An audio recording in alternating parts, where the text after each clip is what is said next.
এই তো নতুন একটা দিন নতুন একটা ভিডিও নিয়ে চলে এলাম। আজকে অনেক দেরি হয়ে গেল, জানি না এই ভিডিওটা আজকে আমি পোস্ট করতে পারবো কি না। তো সবাই কেমন আছো? আশা করি সবাই ভালো আছো, ঈশ্বরের কাছে এটাই কামনা করি।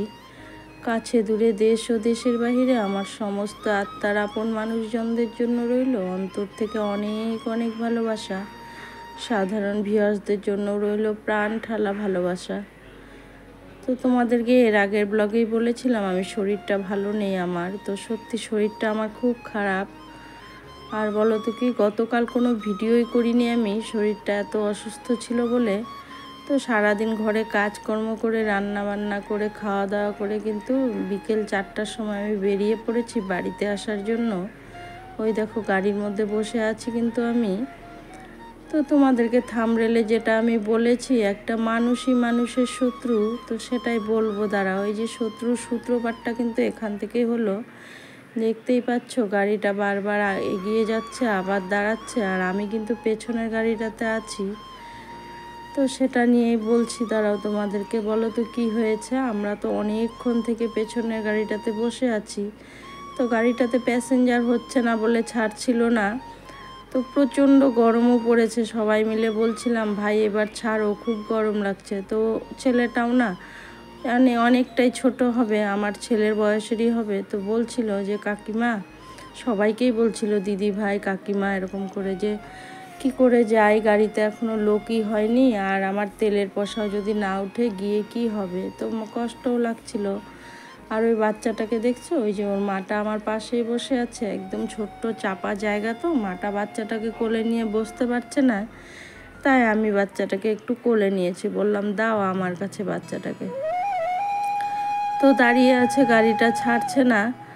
মানে ওখানকার রুল কি বলো তো, একটা গাড়ি দাঁড়িয়ে থাকবে, পেছন থেকে যতক্ষণ এসে একটা গাড়ি ধাক্কা না দেবে, ধাক্কা মানে একটা গাড়ি যখন পেছন থেকে আসবে তখনই ওই আগের গাড়িটা ছাড়বে, আর পেছনের গাড়িটা আবার স্ট্যান্ডে লাগাবে। তো এবার যেহেতু পেছন থেকে ওই লাল গাড়িটা আসছিল, তখন আমাদের গাড়িটা ছেড়ে দিয়েছে।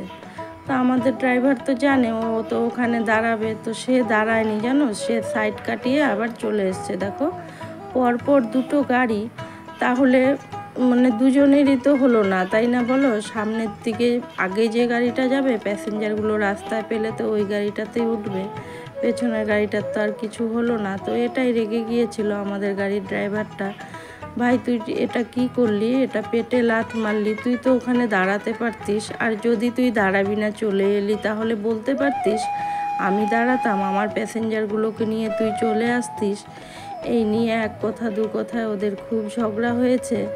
তারপরে আমার মানে আমি যে গাড়িতে ছিলাম ওই গাড়ির ড্রাইভার আবার ওদের সিন্ডিকেট আরও কোথায় কি হয় না সব জায়গায় ফোনাফুনি করলো। তো সেখান থেকে বলল ঠিক আছে ভাই তুই আয়, গাড়ির নাম্বার কত বল। তো বললো এত নম্বর। তো দুজন তো একই স্ট্যান্ডে পৌঁছবে, গিয়ে গন্তব্যস্থল তো একটাই। তো বললো ঠিক আছে আয়, তোর মানে ও যে কটা প্যাসেঞ্জার এনেছে ওর থেকে টাকাটা নিয়ে তোকে দিয়ে দেওয়া হবে। তো এটাই নাকি রুল আছে।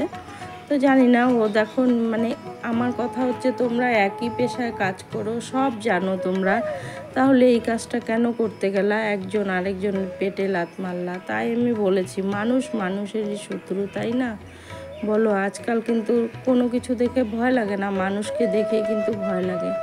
একটা মানুষই পারে মানুষের পেটে লাথ মারতে, একটা মানুষই পারে মানুষকে একটু খাওয়া দিতে, তাই না বলো? তো এখানে দেখো আমি গাড়ি থেকে নেমে বাড়ি চলে আসছিলাম, তখন আমার যা ফোন করলো, দিদি তুমি কোথায়? তো আমি বললাম এই তো আমি তোমার বাড়ির সামনে আছি, বাড়ি যাচ্ছি। গাড়ি থেকে নামলাম। তো বললো ঠিক আছে তুমি দাঁড়াও আমি আসছি, আমিও যাব তাহলে। পরে আমার যাও এলো, একসঙ্গে কিন্তু আমরা ঘরে এলাম। ঘরে এসে কাজকর্ম করে নিয়েছি, ততক্ষণে কিন্তু আমার বাহন সোনাও চলে এসছে, পেছন পেছন দিয়ে গেছে ওর মা এসে গিয়ে। তারপরে দেখো একটু পরে আবার আমার ভাস্তা ফোন করছিল, যেহেতু আমার যা শুয়েছিল তো চলে এসছে, ওরাও ঘুমিয়েছিল বিকেলবেলায় আর কি, 5টা বাজে তখন। তারপরে ঘুম থেকে উঠে ফোন করলো যে মা তুমি কোথায়, তুমি তো ঘুমিয়েছিলে, কোথায় গেলে? তখন বলছে যে আমি তো জেঠিমণির বাড়িতে এসেছি। বলে আসবে না, এসো খুব খিদে পেয়েছে, মানে সন্ধেবেলার টিফিন খাবে। তখন আমি বললাম এখানে চলে আয়, এখানে খাস। তারপরে এসছে, ঘরে ম্যাগি ছিল তো ভাস্তাকেই বললাম আমারও শরীরটা বড্ড খারাপ, ক্লান্তি লাগছে, তুই একটু বানিয়ে নে, আমরা সবাই খাবো। তো আমার ভাস্তা বানাতে পারে, তো ভাস্তা ম্যাগি বানালো, আমরা সবাই মিলে খেলাম। খাওয়া দাওয়ার পর রাতে ঘরে একাই থাকবো, কিন্তু ভাস্তা কিছুতেই থাকতে দিল না। না জেঠিমণি থাকতে হবে না, বাড়িতে চলো, ওখানে থাকবে, সকালবেলা উঠে চলে এসো। যেহেতু তোমাদের দাদা ভাই আসেনি, তোমাদের দাদা ভাই আজ এখন ভয়েসটা দিচ্ছি, এখন কিন্তু বিকেল 5টা বাজে। সারাদিন ভিডিওটা আমি রেডি করতে পারিনি, শরীরটা এতটাই খারাপ করেছে। আমার বাড়ি এসে কাজকর্ম ওগুলো তো আছেই, কাজকর্মের জন্য কোনো ব্যাপার না, দেওয়ার ইচ্ছা থাকলে ওই ফাঁকেও দেওয়া যায়, কিন্তু শরীরটা আমার সাথ দিচ্ছিল না গো। শুয়ে শুয়ে ভাবলাম একটুখানি ভয়েসটা দিব, সকালবেলা রেডি করেছিলাম, ভয়েসটাও দিতে পারছি না, চোখ দুটো বন্ধ হয়ে আসছিল। তারপরে কিন্তু আমি মোবাইলটা অন রেখে, মানে পমি বোনের এলবি চলছিল, ওই এলবিতে আমি অন রেখে ঘুমিয়েই পড়েছি জানো। এখন ঘুম থেকে উঠে একটু পমি বোনের সঙ্গে কথা বললাম, ভাবলাম এখন একটু ভয়েসটা দিয়ে নিই। তারপর দেখো যে সবাই খাওয়া দাওয়া করে কিন্তু আমি জায়ের বাড়ি চলে গেছি। আর আমার বাহন সোনাকে কিন্তু আমার মেয়ের মেয়ে ওরা এসেছিলো, এসে ওখান থেকে নিয়ে গেছে। তো জায়ের বাড়ি যাওয়ার পথে এখানে দেখো আমার বাড়ির পাশেই, তোমরা আমার গলা দেখে বুঝতে পারছো একদম ভালো লাগছে না আমার, বাড়ির পাশেই কিন্তু কীর্তন হচ্ছে। তো এটা জয়রাম মানে আমাদের হলো গুরুদেব, আমি এই গুরুরই দীক্ষিত আর কি, জয়রাম। তো এখানে দাঁড়িয়ে যেহেতু নিজের গুরু, একটু দাঁড়ালাম, একটু প্রণাম করলাম, একটু কীর্তন শুনলাম, শুনে তারপর জায়ের বাড়িতে চলে গেছি। ইচ্ছে ছিল আরও একটু শোনার, কিন্তু বাহন শোনার জন্য শুনতেই পেলাম না, ও কিছুতেই দাঁড়াবে না, ও চলে যাবে আর কি। তারপরে দেখো ওখানে কীর্তন শুনলাম, কীর্তন শুনে তারপরে জায়ের বাড়িতে চলে গেছি। শরীরটা এতটাই খারাপ লাগছে না, মানে ক্লান্তি লাগছে, রোগ কিছুই হয়নি আমার, জানি না কিসের জন্য ক্লান্তি লাগছে, মাথাটাও প্রচণ্ড ধরেছে। তো ওই যে দেখো আমার মেয়ের যাওয়া এসেছিলো, আমার মেয়েও এসেছিলো, এসে অনেকক্ষণই বসেছিল, যেহেতু ওদের একাদশী কিছু খাবে না। আর ওই দেখো আমার জায়ের মা কি করছে, এতটাই গরম, ওই দেখো আমার মেয়ে বলছে মা দিদুনকে একটু তুলো, একটু তোলো। ওরা চলে যাচ্ছিল তো ভিডিও করছিলাম। দেখো খুব ফুর্তি বাজুনি কিন্তু মাসিটা, তোমরা অনেকেই চেনো, আমার জায়ের মা হয় এটা। তারপরে তো মেয়েরাও চলে গেল। তারপরে আমার যা রান্না করেছে ওখানে খাওয়া দাওয়া করে ওখানেই ঘুমিয়েছিলাম। সকালবেলা উঠে বাড়িতে এসেছি, তোমাদের দাদাভাইও বাড়িতে এসছে, আজকে রেস্ট। তো একটু পরে আবার বেরিয়ে যাব, চলে যাব আর কি কোয়ার্টারে। তো জানি না আজকে শরীরটা এতটাই খারাপ, কি বলতে কি বললাম জানি না। তো আমার মূল উদ্দেশ্য ওটাই ছিল যে একটা মানুষই মানুষের শত্রু, একটা মানুষই মানুষের পেটে ভাত দিতে পারে, একটা মানুষই মানুষের পেটে লাত দিতে পারে, তাই না বলো? ওই ড্রাইভারটা ওরকম করার কোনো মানেই হয়নি। তো জানি না কতটুকু বোঝাতে পারলাম।